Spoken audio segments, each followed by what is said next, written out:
Goellner. I'm an occupational therapist and a yoga therapist.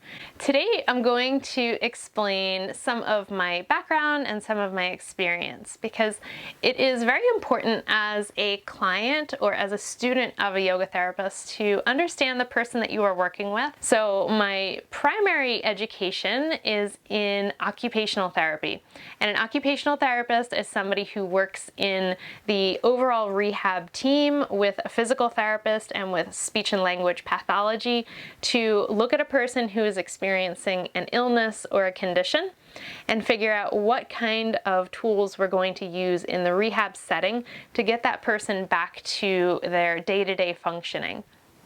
Occupational therapists specifically look at things called activities of daily living. So being able to get dressed, take a shower, cooking meals, driving to work, and being able to organize your overall day-to-day structure, being able to schedule yourself, making sure that you are getting good sleep. So all of the little components that go into your day-to-day life, that is what an occupational therapist is focused on. And I definitely borrow a lot of my training and education as an occupational therapist, and that informs what I do as a yoga therapist. Now, my experience prior to going to school to become a therapist, I studied psychology in my undergraduate work, and I started teaching yoga when I was in college. So in 2005, I got my first yoga teacher certification, and I started teaching at the same time that I was going to school and studying psychology, and as I transitioned into graduate school to study occupational therapy. So my understanding of yoga and the way that I teach yoga became very intertwined with my formal education, and that was really my goal from day one. I had such a strong interest in a holistic view of healing that I didn't want to just study the body from one angle. I wanted to make sure that I learned how to look at it from multiple different perspectives.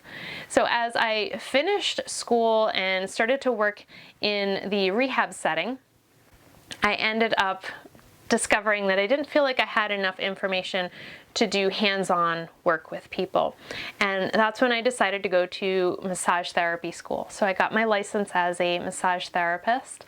And as I finished massage therapy school, I enrolled in a specialized training on the lymphatic system. So I did my training with the Norton School in Philadelphia and learned about the lymphatic system, how that supports wellness, but specifically working with people who have lymphedema, so conditions of the lymphatic system where the body is not managing fluid as optimally as it could be, especially after cancer treatment or venous insufficiency. So I work with a lot of women who have been through breast cancer treatment or other types of cancer treatment and are experiencing difficulty with scar tissue or fibrosis, or difficulty with swelling as a result of the treatments that they have been through. So that is one of my specialties.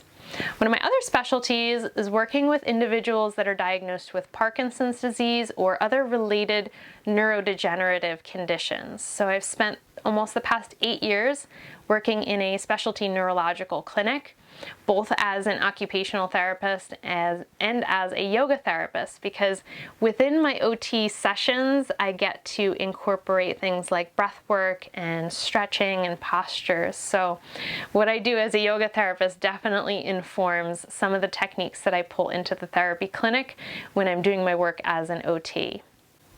But this overall collection of education and experience that I have put together has really helped me to understand the human body from a variety of different perspectives.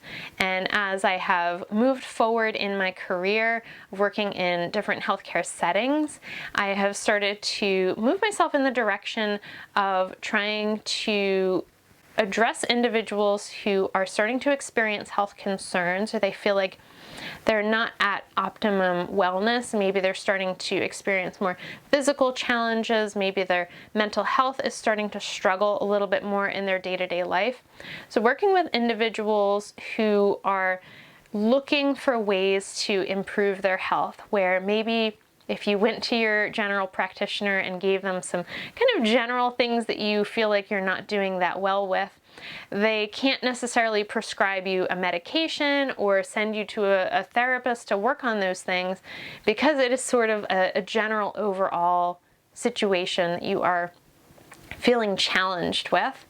That's a spot where yoga therapy has such a good way of stepping in, looking at the person's overall health and determining where they have balance, where they are addressing their needs well, and maybe addressing or finding some other areas where they're not meeting their needs as well. And we could implement some lifestyle management techniques, some yoga practices, some relaxation techniques that would help to bring those other areas into better balance. And when we do that, we're going to see that the body goes through this natural process of healing itself. The body is incredibly good at healing and creating balance when we take away the things that are causing imbalance. So yoga therapy is going to have an important role in identifying what is balanced and what is imbalanced, and how we can bring the body back to that happy, balanced place of wellness. So I hope that gives you a good overview and understanding of what I do as a yoga therapist. The other thing to keep in consideration is the styles of yoga that your yoga therapist is trained in or practices in. So my background is mainly in vinyasa.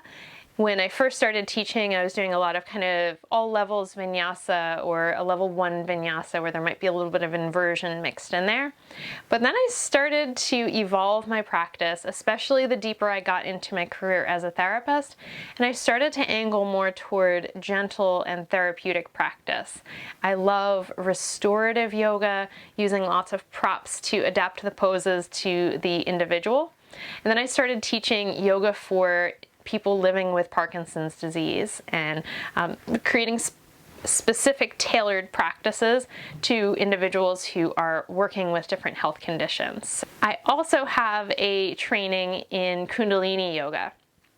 As I've started to study more in the energetic systems of yoga and helping people with personal development, as I have found Kundalini Yoga to be tremendously helpful with personal development, with breaking through things that are holding me stuck or preventing me from growing into the next version of myself. Kundalini Yoga is tremendously helpful at creating an internal sense of energy and helping you to feel empowered and being able to address things that are challenging and move into that space of the unknown. So with all of those different tools that I have from my formal education of becoming a therapist and my yoga education in the specific types of practices that I do, I will pull bits and pieces from that and put that together to create the individualized yoga therapy session that I give to my clients. So if any of these techniques sound like they would be helpful to you, if you are looking for yoga therapy that addresses any of these specific areas and you're interested in working with me as a yoga therapist, you can reach out to me through my email, lauragyoga@aol.com, or you can send me a message through Instagram @LauraGYoga, and I look forward to speaking with you and getting you started in your yoga therapy program.